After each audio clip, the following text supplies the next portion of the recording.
નમસ્તે વિદ્યાર્થીઓ. ચલો એકમ અને માપન ને એમાં સ્વાધ્યાયમાં આપણે કામ કરી રહ્યા છીએ. તો અહીંયા મેં બે રકમ દર્શાવી છે 2.10 અને 2.11. બરાબર, પોઝ કરી નોટ કરી શકો છો અથવા કીધેલું છે બુકલેટ બેસો. સારું, જો સ્વાધ્યાયમાં આપણે અગાઉ જેટલા પણ મુદ્દા જોયા છે બરાબર, એ મુદ્દાઓમાંથી જ આપણે કામ કરી રહ્યા છીએ. એટલે સ્વાધ્યાયની અંદર આપણે કોઈ નવું કામ નથી કરી રહ્યા બરાબર. તો તમે જાતે પણ સોલ્વ કરી શકો છો, પણ છતાં પણ આપણે ના વિડીયો બનાવ્યા છે. સારું, ચલો આ બંને દાખલા ગણતા પહેલા હું તમને કહીશ કે જેને સાર્થક અંકો વિશે માહિતી ના હોય તો આગળ જઈ અને વિડીયો સાર્થક અંકના વિડીયો જોઈ લે બરાબર, તો જ આમાં ખબર પડશે. સારું, ચલો અહીંયા 2.10 શું કહે છે કે નીચે આપેલ સંખ્યાઓમાં સાર્થક અંકો નક્કી કરો. સાર્થક અંકો નક્કી કરવાના છે. મેં તમને અગાઉ પણ કીધું હતું કે આપણા છેલ્લા બે મુદ્દા હતા સાર્થક અંક વાળો અને પારિમાણિક સૂત્રો વાળો. તો એ બંને મેં તમને કીધું છે કે ભાઈ હેતુલક્ષીની અંદર તો મોટા ભાગે પૂછાય છે. તો સાર્થક અંકો નક્કી કરવાના આપણી પાસે નિયમો હતા, આપણે નિયમો જોયા હતા અને નિયમોના આધારે આપણે કહી શકીએ કે ભાઈ જે તે માપનની સંખ્યા છે એ સંખ્યામાં કેટલા સાર્થક અંકો રહેલા છે. ચલો અહીંયા આપણને કેટલીક સંખ્યાઓ આપેલી છે અને એની અંદર આપણે શું સાર્થક અંકો કહેવાના છે. ચલો આની વાત કરીએ. 0.007 મીટર સ્ક્વેર. હવે આ સંખ્યાની અંદર સાર્થક અંક કેટલા યાદ કરવા પડે. દશાંશ ચિહ્ન બરાબર. તો દશાંશ ચિહ્નમાં આપણે શું કહીએ છીએ કે આગળના જે શૂન્યાંકો છે તો એને તો આપણે સાર્થક અંક ગણતા જ નથી. તો સાર્થક અંક અહીંયા કેટલો છે? 1 છે. ફક્ત આ 7 જે શૂન્યતર સંખ્યા છે એ જ આપણો સાર્થક. ચાલ અહીંયા આવો. અહીંયા જે તમને રકમ લખી છે તમને ખબર છે કે ભાઈ વૈજ્ઞાનિક સંકેત પદ્ધતિમાં દર્શાવી છે. હવે એની અંદર અહીંયા આ ઘાત આપણે નથી જોવાની બરાબર, પણ અહીંયા આપણને જે સંખ્યા છે એ સંખ્યા જો બધા શૂન્યતર પદ છે બરાબર, બધા શૂન્યતર છે તો દરેક શૂન્યતર તમને ખબર છે આપણો પહેલો નિયમ કે દરેક શૂન્યતર શું છે? સાર્થક અંક છે. તો પછી સાર્થક અંક કેટલા થાય? 3. ચલો અહીંયા તમે જવાબ આપી શકો છો. તો અહીંયા શૂન્યતર તો એ આ બધા શૂન્યતર અને આ જે શૂન્યાંક છે ક્યાં છે? પાછળ આવે છે. શૂન્યાંક પાછળ આવે છે. તો હવે આ શૂન્યાંક આપણે ગણવો કે ના ગણવો? તો આગળ દશાંશ ચિહ્ન છે બરાબર, તો પછી એને આપણે ગણવાનું. તો કેટલા થયા? 4. ચાલો આગળ. અહીંયા ફરીથી આ 3 શૂન્યતર તો ખરા અને આ શૂન્ય તો દશાંશ ચિહ્ન છે તો પછી એને ગણો તો કેટલા થયા? 4 સાર્થક. ચલો અહીંયા પણ દશાંશ ચિહ્ન છે તો બે શૂન્યતરની વચ્ચે કોઈ શૂન્યાંક આવતો હોય તો એને તો આપણે સાર્થક ગણીએ છીએ. તો અહીંયા પણ કેટલા? 4. ચલો અહીંયા ચલો અહીંયા જો આપણી પાસે પેલા તો શૂન્યતર એટલે કે આ 3 તો ખરા અને આ શૂન્ય છે આ બંનેની વચ્ચે આવે છે અને દશાંશ ચિહ્નમાં જે શરૂઆતના શૂન્યાંકો છે એને તો આપણે સાર્થક ગણતા નથી. તો અહીંયા પણ કેટલા છે? 4 છે. આવી કોઈ પણ સંખ્યા તમને આપી શકે અને એ સંખ્યામાં તમે સાર્થક અંકો જો નિયમો જાણતા હોય તો તમે દર્શાવી શકો બરાબર. એના માટે નિયમો તો આપણે અગાઉ શીખી ગયા છે. ચલો અહીંયા આવી જઈએ. 2.11 શું કહે છે કે ભાઈ એક લંબચોરસ પાતળી ધાતુની તકતીની લંબાઈ, પહોળાઈ અને જાડાઈ આપી છે. તમને એક તકતી આપી છે અને એ તકતીની તમને શું આપી છે? તો લંબાઈ, પહોળાઈ અને જાડાઈ આપી છે. હવે બીજું શું કીધું છે? સાર્થક અંકોને ધ્યાનમાં રાખી તકતીનું ક્ષેત્રફળ અને કદ શોધો. જો એક તકતી આપી છે, તકતીનું તમારે શું કરવાનું? ક્ષેત્રફળ અને કદ શોધવાનું છે. તો ખાસ વસ્તુ ધ્યાન તો સાર્થક અંકોને ધ્યાનમાં રાખી બરાબર. સાર્થક અંકો આપણે શું કરતા હતા કે ભાઈ ગાણિતિક પ્રક્રિયાઓ કરતા હતા, સરવાળા, બાદબાકી, ગુણાકાર, ભાગાકાર. તો એની અંદર આપણે સાર્થક અંકો માટે કઈ નિયમો ભણ્યા. ચલો પહેલા ક્ષેત્રફળ અને કદની વાત કરી. તો અહીંયા તમને લંબાઈ આપેલી છે કે ભાઈ L બરાબર કેટલા છે? તો 4.234 મીટર. ત્યારબાદ પહોળાઈ આપી છે તો B બરાબર 1.005 મીટર અને ત્યારબાદ જાડાઈ. ઘણી વાર જાડાઈ કહીએ બરાબર, ઘણી વાર ઊંચાઈ કહીએ D. અહીંયા પતલી તકતી છે માટે ની જાડાઈ કેટલી આપી છે આપણને 2.01 સેન્ટીમીટર. તમને ખબર છે બંને એકદમ મીટરમાં છે, આ સેન્ટીમીટર છે. શું કરું, મીટરમાં કન્વર્ટ કરી દઉં. તો મીટરમાં કન્વર્ટ કરીશું તો શું થશે, સેન્ટીમીટર. મીટરમાં કન્વર્ટ કરું 100 સેન્ટીમીટર બરાબર 1 મીટર. તો કેટલા થઈ ગયા, તો 0.0201 મીટર થઈ ગયા કે નહીં? એટલે છે ગુણ્યા 10 ની -2 કરી. તો લંબાઈ ગુણ્યા પહોળાઈના જાડાઈ અથવા ઊંચાઈ. અહીંયા આપણને શું કીધું છે કે ભાઈ લંબચોરસ પાતળી ધાતુની તકતી. તો લંબચોરસ તકતી ચલો હું દોરું છું, બરાબર? તમે વિચારી લેજો કે ભાઈ લંબચોરસ તકતી એટલે ક્યાંક આપણી પાસે આ પ્રકારની તકતી છે.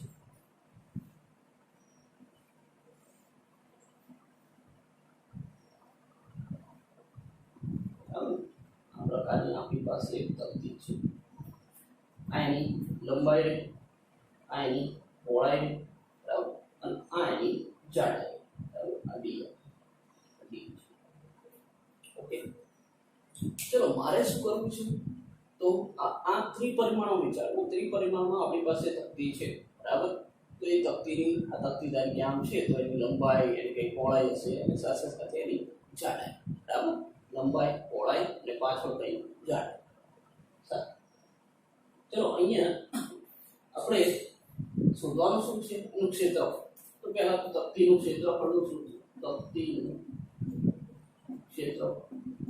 તકતીના ક્ષેત્રફળનું સૂત્ર શું થાય? ક્ષેત્રફળ તમને ખબર છે કે લંબાઈ ગુણ્યા પહોળાઈ, લંબાઈ ગુણ્યા પહોળાઈ.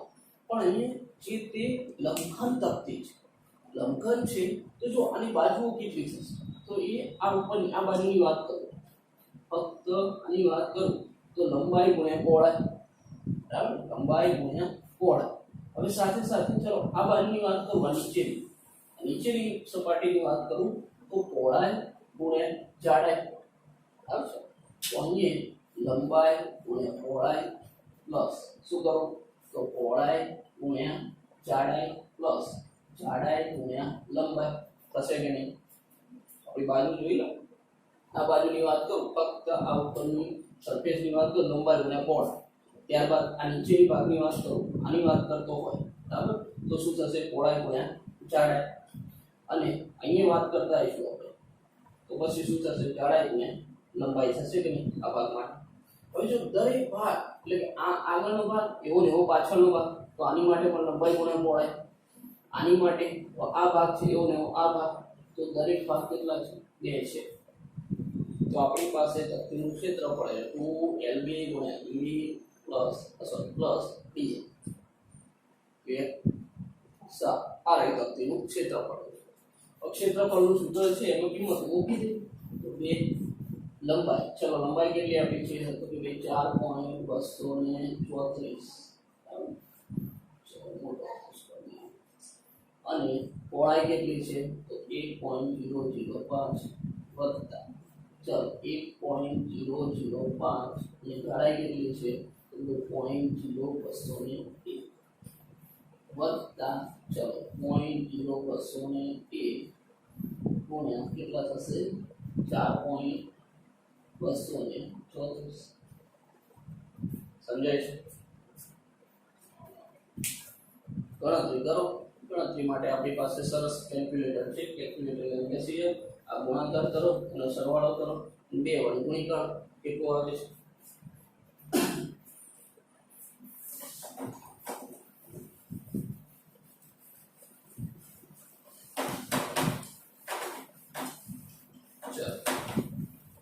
કામકાજ, બરાબર. તો અહીંયા તકતીનું ક્ષેત્રફળ, ક્ષેત્રફળ કેટલું આવ્યું, ચલો હું ડાયરેક્ટ લખું છું, બરાબર. ક્ષેત્રફળ કેટલું આવે છે, તો આપણને કંઈ ક્ષેત્રફળ આપ્યું છે 8.72947 મીટર સ્ક્વેર. ચલો આટલું ક્ષેત્રફળ આવ્યું આપણને. ચલો ક્ષેત્રફળ તમે જુઓ છો કે ભાઈ આપણી પાસે ઘણા બધા આંકડા છે. હવે આપણને શું કીધું છે કે સાર્થક અંકોને ધ્યાનમાં રાખી તકતીનું ક્ષેત્રફળ અને કસ. તો સાર્થક અંકોને ધ્યાનમાં રાખવા મતલબ કે તમને અહીંયા જે લંબાઈ પહોળાઈ ઊંચાઈ એટલે તમારા જે અવલોકનો આપ્યા છે, હવે તમે એનો ગુણાકાર કરતા હો, સરવાળો કરતા હો, તો અહીંયા તમારે ધ્યાનમાં શું રાખવાનું છે કે ભાઈ લઘુત્તમ સાર્થક અંક કેટલા? તો જો આ ત્રણેયની વાત કરીએ તો ત્રણેય એટલે અહીંયા સાર્થક અંક કેટલા છે? 4. અહીં કેટલા છે? 4. અહીં કેટલા છે? 3. તો એનો મતલબ અંતિમ પરિણામમાં પણ કેટલા? તો 3 સાર્થક અંક આવવા જોઈએ. તો આને 3 સાર્થક અંક સુધી રાઉન્ડ અપ કરી દો તો આપણી પાસે જવાબ શું થશે? 8.72 મીટર સ્ક્વેર. આયુ ક્ષેત્રફળ સમજી ગયા? આપણી પાસે જે સાર્થક અંક હોય એમાં જે લઘુત્તમ છે એ લઘુત્તમ સુધી આને શું કરવાનું? રાઉન્ડ ઓફ કરી દેવાનું 2 સુધી, પછી તો 0 છે. બરાબર? સારું. ચલો ત્યારબાદ બીજું શું કીધું છે? તો કે ભાઈ તકતીનું કદ શું થશે? લંબાઈ ગુણ્યા પહોળાઈ ગુણ્યા જાડાઈ. તો કેટલી છે? તો કે 4.234 ગુણ્યા 1.005 ગુણ્યા 2.01 ગુણાકાર કરો. બરાબર? કેલ્ક્યુલેટર છે તમારી પાસે, મને તો આવડતું નથી. સારું, કેટલો આવે જવાબ? તો 0.085528 9.7. બરાબર? આ શું છે? તકતીનું કદ. કદનો એકમ શું થાય? Metre cube. Metre metre metre એટલે મીટર ક્યુબ થઈ ગયા. સારું, હવે અહીંયા શું કરીશું? તો કેટલા આંકડા સુધી જવાબ આપણે કેટલા આંકડા સુધી દર્શાવજો? મેં તમને એ વખત પણ કીધું કે બહુ જ લાંબો જવાબ લખો બરાબર તો એ થોડો અયોગ્ય જેવો થઈ જાય છે. તો આપણે અહીંયા 4 સાર્થક અહીંયા કેટલા? 3. તો 3 આંકડા સુધી રાઉન્ડ અપ કરો. 3 સાર્થક અંક છે બરાબર? તો 0.0855 મીટર ક્યુબ. સમજી ગયા? સાર્થક અંક કેટલા? 1 2 3 સાર્થક અંક આવી ગયા ને આગળ તો કરવાના નથી, તો શૂન્ય અંકો છે. ચલો પદ મળી ગયું, ખ્યાલ આવી ગયો. તો જો અહીંયા મેઇન પ્રશ્ન એ નથી કે ભાઈ ક્ષેત્રફળને કદ. આ ક્ષેત્રફળના સૂત્ર એ નાના ધોરણમાં તમે જોયા છે, કદના સૂત્ર પણ ખબર છે. મેઇન કામકાજ તમે જે ગણતરી કરો છો તો એમાં સાર્થક અંકોને ધ્યાનમાં રાખીને તમારે જવાબ લખવાના છે. બરાબર? જવાબ તો મળી ગયો પણ સાર્થક અંકોને ધ્યાનમાં રાખી. ચલો નોંધ કરી લો.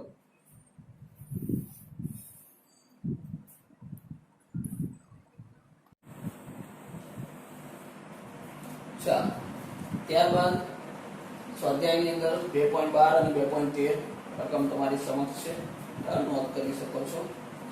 સારું, હવે અહીંયા આપણે જે સાર્થક અંકોની વાતો કરતા સાર્થક અંકો આધારિત જે દાખલા થોડી એવી વાતો અહીંયા કરવામાં આવી છે.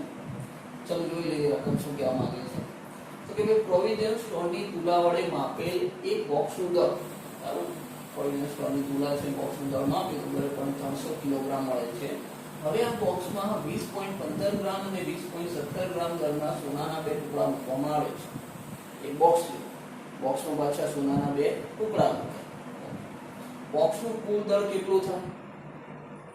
યોગ્ય સાર્થક અંક સુધી બંને ટુકડાના દળનો તફાવત કેટલો થાય? એ પરિસ્થિતિ તરીકે સમજી લો કે મારી પાસે આ બોક્સ છે બરાબર?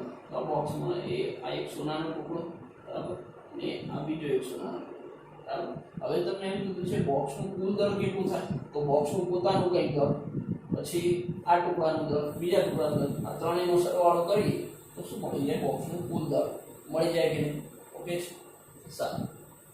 તો એ તે આપણને સરવાળાની ક્રિયા આપી છે અને મેઇન વાત તમને ખબર છે કે સાર્થક અંકો ધ્યાન રાખો. સારું, ચલો બોક્સનું દળ. બોક્સનું દળ આપણને કેટલું આપે છે કે 2.300 કિલો. ઓકે, આટલું આપે છે. ચલો ત્યારબાદ સોનાના ટુકડા. હા, તો પ્રથમ સોનાના ટુકડાનું દળ ચાલો કેટલું આપે છે? તો 20.15. જો 20.15 આ કિલોગ્રામમાં છે, આ બંને ગ્રામમાં છે, તો ગ્રામને પાસે શું કરવા પડશે? કિલોગ્રામમાં કન્વર્ટ કરવા પડશે ને. ચલો ગ્રામને કિલોગ્રામમાં કન્વર્ટ કરીએ. 1000 ગ્રામ બરાબર 1 કિલોગ્રામ. તો આપેલ ગ્રામ બરાબર કેટલા? તો મૂકી દેવાનું. કેટલા થશે? તો અહીંયા ચલો 0.0 20 15 કિલોગ્રામ ખ્યાલ આવી ગયો છે બરાબર ત્રણ આંકડા ખસી ગયો ને ચાલો પૂરા 10 ની -3 થઈ જશે અહીંયા બીજા સોનાના ટુકડાનું દળ ચલો બીજા ટુકડાનું દળ કેટલું છે 20.17 20.17 એને પાછું ગ્રામમાં છે કિલોગ્રામમાં ફેરવું એટલે કેટલા થશે 0.0 20.17 કિલોગ્રામ થઈ ગયા અને આ બધાનો સરવાળો કરો આ ત્રણેયનો સરવાળો કરો એટલે બોક્સનું કુલ દળ મળી જશે ને બરાબર છે સરવાળાની ક્રિયા છે સાત કેટલા થશે 12 3 0 4 3 2 ઓકે જોઈ લો કે બોલના છે ચાલો ક્લિયર તો આટલું હોય કુલ દળ આ શું છે આપણે તો બોક્સનું કુલ દળ બોક્સનું કુલ દળ આપણને કંઈ આટલું મળે છે હવે આ તો સરવાળાનું પેન આવું બધું આપણને આવડે છે એ કોઈ પ્રશ્ન નથી મેન વસ્તુ શું છે કે ભાઈ સાર્થક અંક તો હવે જો સરવાળા બાદબાકીની ક્રિયા હોય કોઈ જે ગાણિતિક ક્રિયાઓ વાત કરતી ગુણાકાર ભાગાકારની ક્રિયા હોય તો શું ધ્યાનમાં રાખવાનું સરવાળા બાદબાકી ક્રિયામાં શું ધ્યાન રાખવાનું તો સરવાળાની ક્રિયા છે એની અંદર આપણે દશાંશ ચિહ્ન પછીનો લઘુત્તમ અંક બરાબર તો દશાંશ ચિહ્ન પછી જો અહીંયા દશાંશ ચિહ્ન પછી 2 અંક છે એ દશાંશ ચિહ્ન પછી 2 અંક અને એ દશાંશ ચિહ્ન પછી 1 શૂન્યતા અંક કેટલો છે 2 છે બરાબર તો દશાંશ ચિહ્ન પછી 1 અંક છે તો આપણો જે જવાબ છે એને પણ આપણે શું કરીશું તો દશાંશ ચિહ્ન પછી 1 અંક સુધી રાઉન્ડ ઓફ કરીએ તો હવે મારે દશાંશ ચિહ્ન પછી ફક્ત 1 અંક દર્શાવવો છે આટલો સુધી દર્શાવવો છે આ કેટલા છે 4 છે 5 થી ઓછા એટલે આ અંક શું થશે એમને રહેશે તો ઉમેરો કરવાની જરૂર નથી તો પછી આપણું કુલ દળ કેટલું થશે તો 2.3 કિલોગ્રામ સમજી ગયા ઓકે છે સારું ચલો આ વાત હતી આપણી એક બીજી મુદ્દો શું કહે છે યોગ્ય સાર્થક અંક સુધી બંને ટુકડાના દળનો તફાવત કેટલો થાય બંને ટુકડા એટલે આ સોનાના બંને ટુકડાના દળનો તફાવત આ બંનેના જે દળ છે એનો તફાવત એટલે કે બાદબાકી કેટલો થાય પાછું સાર્થક અંકને ધ્યાનમાં રાખે તો બાદબાકી કરવાની છે બરાબર આ સોનાનો ટુકડો 20.17 છે આ 20.15 છે તો સોનાનો બીજો ટુકડો કેટલું છે એટલે 20.17 અને સોનાના પ્રથમ ટુકડાનું કેટલું છે એટલે 20.15 બાદબાકી કરવી છે કેટલા થશે 0.02 બરાબર ના આ બંને સામે છે ગ્રામ છે તો આ પણ ગ્રામ કેટલો આવે જવાબ 0.02 તો અહીંયા જો આપણો જે જવાબ છે એ શું કીધું છે યોગ્ય સાર્થક બંને ટુકડાના દળનો તફાવત તો બંને ટુકડાના દળનો તફાવત તો આ દળનો તફાવત બાદબાકી કરી તફાવત મળી ગયો કે નહીં ખાલી પ્રશ્ન તો યોગ્ય સાર્થક અંક સુધી તો યોગ્ય સાર્થક અંક સુધી જો આપણે તો આ બેની જ વાત કરવાનું કેમ કે આ બેનો તફાવત જોયો તો અહીંયા પોઈન્ટ પછીના આંકડા કેટલા 2 છે તો અહીંયા પણ પોઈન્ટ પછી 2 થઈ ગયા ઓકે તો પછી તફાવત કેટલો રાખશું 0.02 ચાલો ક્લિયર બરાબર ખાલી ધ્યાનમાં શું રાખવાનું તો સાર્થક અંકો વાળી વાતો ધ્યાનમાં રાખવાનું અને અગાઉના વિડીયો થોડા નિયમો યાદ કરી દેજો ચાલો હવે અહીંયા 2.13 શું કહે છે તો એક ભૌતિક રાશિ p નો માપન યોગ્ય ચાર રાશિઓ a b c અને d સાથેનો સંબંધ આ મુજબ છે એક સંબંધ આપ્યો છે બરાબર આ બધી a b c d p આ બધું શું છે કોઈ ભૌતિક રાશિ છે આ તો ખાલી રેન્ડમલી આવા નામ આપ્યા છે ક્યાંક કોઈ સંબંધ ન જાય કે ચલો કાર્યની વાત કરું તો w બરાબર f * d હોય બળ ગુણ્યા સ્થાનાંતર તો એવી રીતના જ આપણને ભૌતિક રાશિઓ આપી છે હવે આ સંબંધમાં શું કીધું છે a b c d માં પ્રતિશત ત્રુટિ દરેકની પ્રતિશત ત્રુટિ આપી છે અને p માં પ્રતિશત ત્રુટિ શોધવાની કીધી છે આ બધાની a b c d ની પ્રતિશત ત્રુટિ આપી છે p ની પ્રતિશત ત્રુટિ શોધો કીધું છે ઉપરોક્ત સંબંધનો ઉપયોગ કરીને ગણતરી કરતા p નું મૂલ્ય આ p નું મૂલ્ય તમને કંઈક આપી દીધું છે કે ભાઈ આટલું મળતું હોય તો તમે આ પરિણામને કયા મૂલ્ય સુધી રાઉન્ડ ઓફ કરશો સારું ચલો પહેલું કામ તો મારે પ્રતિશત છૂટી કરવાની, તો આપણું સૂત્ર શું આપેલું છે કે ભાઈ p બરાબર a ક્યુબ b સ્ક્વેર ભાગ્યા વર્ગમૂળ c ઇન્ટુ d, બરાબર. ચલો અનુકૂળતા માટે આને હું આ રીતના લખી શકું કે ભાઈ a cube b square c ની 1/2 ઘાત ઇન્ટુ d વર્ગમૂળ છે કે પછી 1/2 ઘાત. ચલો હવે પ્રતિશત છૂટી યાદ કરીએ, કેમ કે આપણે શું કરવાનું છે, પ્રતિશત છૂટી શોધવાની છે. તો હવે p માં પ્રતિશત છૂટી યાદ કરો, સાપેક્ષ છૂટીને 100 વડે ગુણી કાઢો તો પ્રતિશત છૂટી થાય, સાપેક્ષ છૂટી. તો ચલો p ની સાપેક્ષ છૂટી એટલે ડેલ્ટા b ભાગ્યા p થશે નહીં. યાદ કરો કે લંબાઈની સાપેક્ષ છૂટી એટલે શું લખતા હતા, ડેલ્ટા l ભાગ્યા l લખતા હતા કે નહીં. એ જ પ્રમાણે p ની સાપેક્ષ છૂટી, ચાલો અને ગુણ્યા 100 કરી દો, 10% માં બરાબર આપણી પ્રતિશત છૂટી. ચલો અહીંયા હવે એક ઘન છે, આપણે નિયમો યાદ કરો, એટલે ત્રુટીઓનું સંયોજન કર્યું ને, એમાં જો ઘાત વાળું પદ હોય તો ઘાત ક્યાં આવી જાય, આગળ આવી જાય. તો અહીંયા 3 ડેલ્ટા a ભાગ્યા a લખી શકો, સમજાય છે. અને સાપેક્ષ છૂટીમાં આ બધાનો ગુણાકાર હોય કે ભાગાકાર હોય, બધાનો શું થાય, સરવાળો. તો પ્લસ, ચલો હજુ સાપેક્ષ છૂટી થઈ, પ્રતિશત છૂટી કરવી હોય તો 100 વડે ગુણવા પડે, પણ બધાને ભેગું કરીને પાછળ 100 વડે ગુણી કાઢવું છે. તો પ્લસ શું કરું, 2 ડેલ્ટા b બાય b, ચલ પછી પ્લસ 1/2 ઘાત આગળ તો 1/2 ડેલ્ટા c બાય c અને plus delta d by d અને એ આ 100 થઈ ગયું પ્રતિશત. એટલે 100 વડે ગુણી કરે, અલગ 100 વડે ગુણ. ચાલો હવે જો તમને દરેકની પ્રતિશત ત્રુટી તો આપી છે, ચલો નોટ થઈ ગયું છે, ના કરવી તો કરી દે. ચલો તમને અલગ પ્રતિશત ત્રુટી તો બધાની આપેલી છે. જો a ની પ્રતિશત ત્રુટી, b ની પ્રતિશત ત્રુટી, c ની જો રકમની અંદર નજર કરો, રકમની અંદર તમને ત્રુટી આપેલી છે. જો a b c ની માં પ્રતિશત ત્રુટી 1%, 3%, 4%, 2% આપેલી છે. લખી દે તો કે ભાઈ ડેલ્ટા p ભાગ્યા p ગુણ્યા 100 એટલે શું થયું, આ તો p ની પ્રતિશત ત્રુટી બરાબર શું છે આપણી પાસે, તો 3 ગુણ્યા a ની પ્રતિશત ત્રુટી એટલે કેટલી છે, તો કૌંસમાં 1%, બરાબર. a ની પ્રતિશત ત્રુટી કેટલી, 1%, પ્લસ 2 કૌંસમાં b ની કેટલી છે, તો ભાઈ 3%, પ્લસ 1/2 અને c ની કેટલી છે, તો c ની 4%, પ્લસ d ની, તો d ની કેટલી છે, 2%, તો d છે 2%. સમજી ગયા? ચાલો કેટલા થશે, તો અહીંયા 3% વત્તા 3 6% વત્તા અહીંયા કેટલા થશે, 2 ગયા ને, તો 2% વત્તા 2% કેટલા થશે, 12 24 13 થયા ને, તો 13% શું આવ્યું, તો p ની પ્રતિશત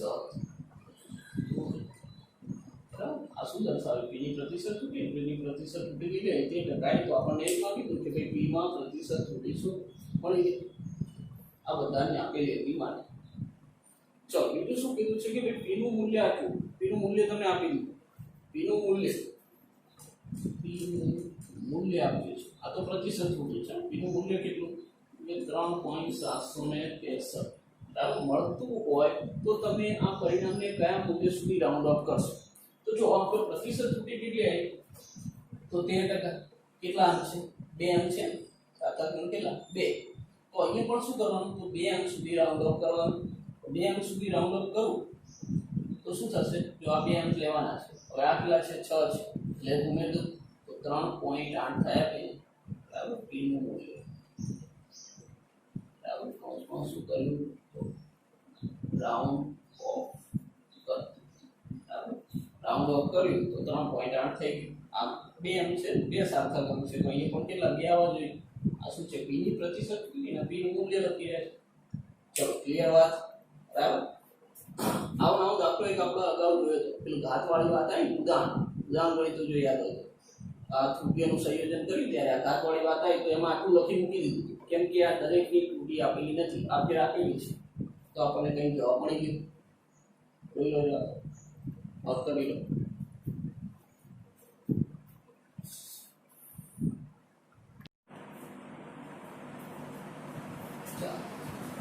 દાખલા નંબર 14, સ્વાધ્યાયની અંદર 14મો દાખલો રકમ આપી છે. બરાબર, સૌ પ્રથમ રકમ નોંધ કરી લેવાની, બાકી તમે બુક લઈ બેસો છો એવું માનું છું. સારું, રકમ જોઈએ શું કહેવા માંગે છે.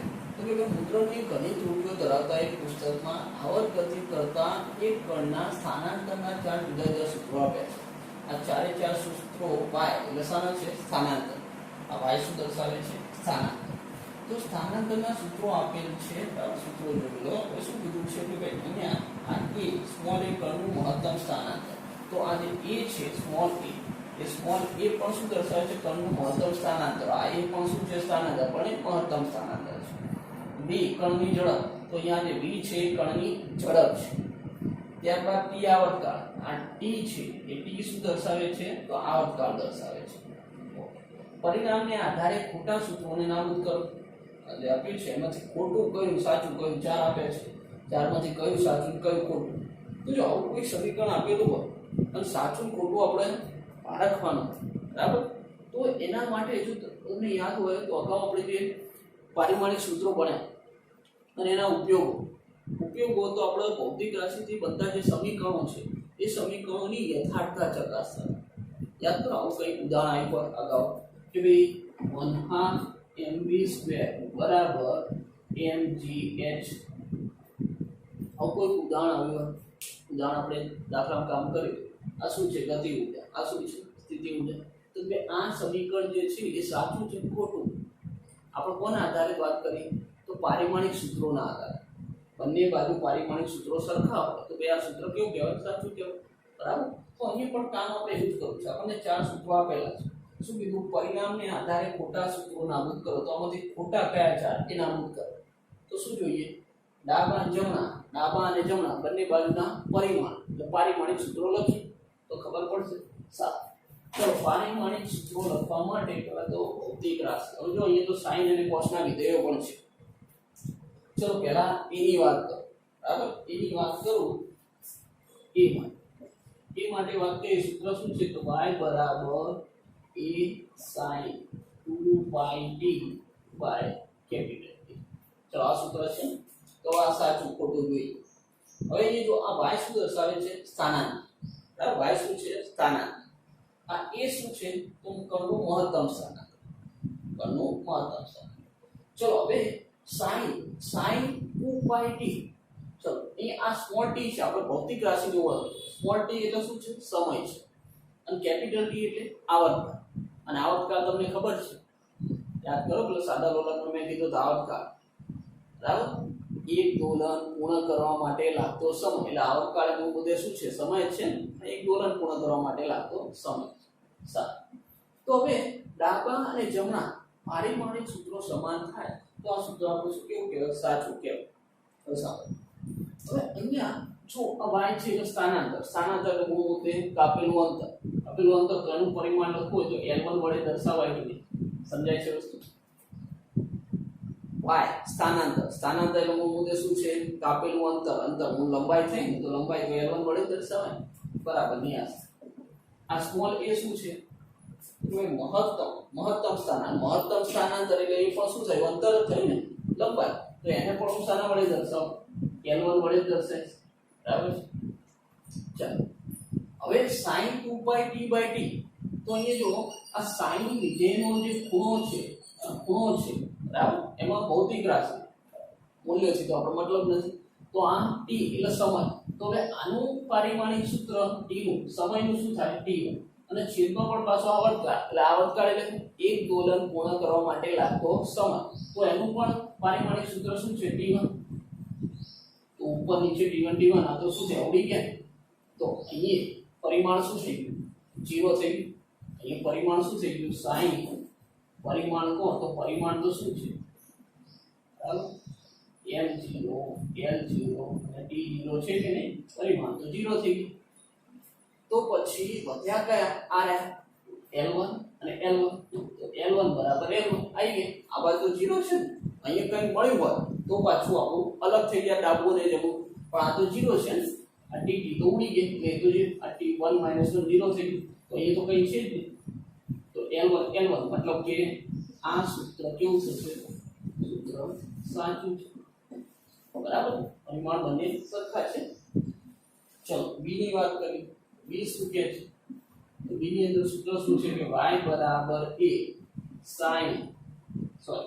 sin b into t ચાલો હવે y શું છે સ્થાનાંતર એટલે સ્થાનાંતરનું તો શું છે l1 છે એટલે ડાબું તો ફિક્સ હવે જમણું આ શું છે સ્મોલ h તો એ પણ મહત્તમ સ્થાનાંતર એટલે એનું પણ પરિમાણ શું છે એનું પણ પરિમાણ l1 ચલો અહીંયા sin b into t v શું છે v એટલે કણની ઝડપ અને ઝડપનું પરિમાણ શું થાય ઝડપનું પરિમાણ શું થાય ઝડપ યાદ કરો ઝડપ બરાબર અંતર ભાગ્યા સમય છે કે નહીં તો આનું પરિમાણ શું થશે પરિમાણિક સૂત્રો કર્યા હતા યાદ કરી દો અંતર એટલે l1 સમય નીચે છે ઉપર લઈ ગયો b - 1 થયા કે નહીં બરાબર તો અહીંયા શું થશે l1 t - 1 અને શું પાછું આ t એટલે સમય તો t1 છે બીજું શું છે પાછું t1 પણ